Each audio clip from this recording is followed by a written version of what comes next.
At hindi lang yun. Alam mo ba anak, lahat sila nag-uunahang pumunta sa bahay namin para lang makita ako at umakyat ng ligaw sa akin. Pero syempre, dahil pakipot ang mami mo maganda, hindi ako lumabas ng bahay. Tinitingnan ko kasi kung sino yung matyagang lalaking mag-iintay sa akin sa labas para lang makita ako. At alam mo ba kung sino yun? Yun ang daddy mo. At doon nag-umpisa ang love story naming dalawa. Ops! Teka lang. Parang mali yata ang kinukwento mo sa anak natin. Padapay mo! Padapay mo! Padapay mo! Teka lang! Tutulong ha! Teka lang! Hindi ako tutulong! Awatin ko lang! Bubog na kayo bata ako eh! Tarating! O paano? Tulad na ng pag-usapan. Kung sino manalo, kanila tong tambayan. At kung sino yung matalo, silang aalis. Hindi kami natatakot. Mga mahihina. Galing mo talag, Vince. Yan ang bata ko. Palaban.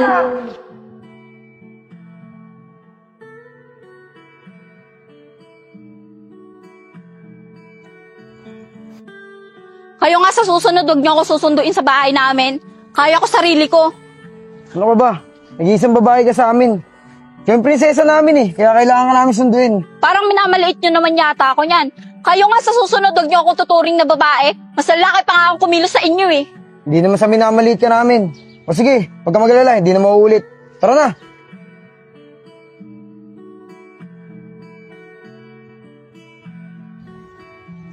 Sandali lang. Minto muna tayo dito. Josep, ba't tayo uminto? Gusto ko lang sabihin sa inyo na maghanda kayo. Dahil pakiramdam ko, pinagpaplano na tayo ng kabilang gang para rames back sa atin. Tama ka dyan, Sep. Panigurado, babalikan tayo sa tambayan nun. Pero papalag naman tayo eh, kahit marami pa sila. Tama ka dyan, Bin. Wala tayong aatrasan kahit sinong gang pa yan. O Juliet, may problema ba? Eh kasi Sep, pakiramdam ko parang kanina pa may nakatingin sa atin eh. Ganun ba? O sige, maging alisto kayo. Mukhang may nagmamanman na sa atin. Ano, tara na. Balik na tayo sa tambayan. Tara. Tara.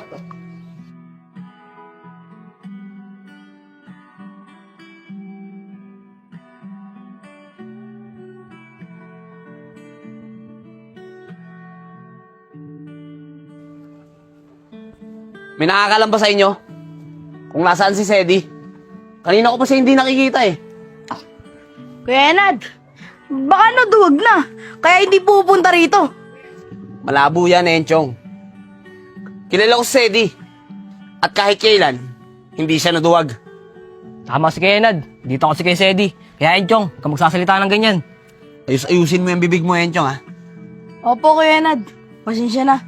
Nakapagtaka lang kasi. Ba't kasi hanggang ngayon wala pa siya? Gab, pag pumasok ka sa gang namin, kailangan hindi ka takot. Tsaka dapat buo yung loob mo.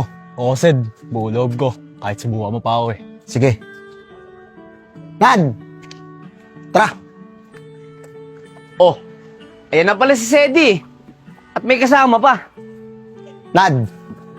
Si Gab nga pala. I-recruit ko sa gang natin. Ayos yan, Sed. Kaya pala natagalan ka eh. Naghanap ka pa ng tao. Baka naman ang baw yan. Sagana lang sa laki yan. Bakit? Gusto mo ba ako subukan? Nalilitan ka yata sa akin eh. Kuya Enad oh, babanatan ako. Ayos. Sige na, bata. Bitawan mo na yan. Ano, Chong? Matapang ba? Oo, Kuya Enad, matapang nga. Ayos tong dala mo, Sid, ah. Yan ang gusto ko. Buwan loob. At saka matapang. Oo, Nad. Hindi ako mapapaya dito. Nga pala, kala ko ba hingin ka ng tulong sa ibang gang? Asa na sila? Huwag kang mag-alala, Sedi. Nakausap ko na sila. Pero malalaman pa rin natin kung may darating sa mga yon. Nad, kung wala pa sila, tayo na lang muna kumilos.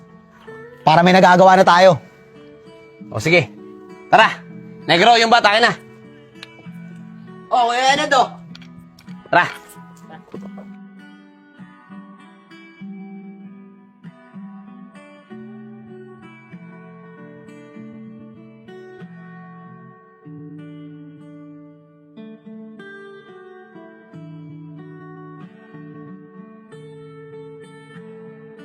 Nad, ang angas ng dating nito. Pero nga ako ng bat, sasampulan ko lang to. Sed, wag na. Di natin kalaban yan. Kakampi natin yan. Kasama yan ng kabilang grupo. Tara, lapitan natin. Tara. Boy, buti naman at nakarating ka. Kailangan, Nad eh. Para naman makabawi ako sa mga ginawa mong tulong sa amin noon. Maraming salamat, boy. O paano? Tara, sumama ka na sa amin.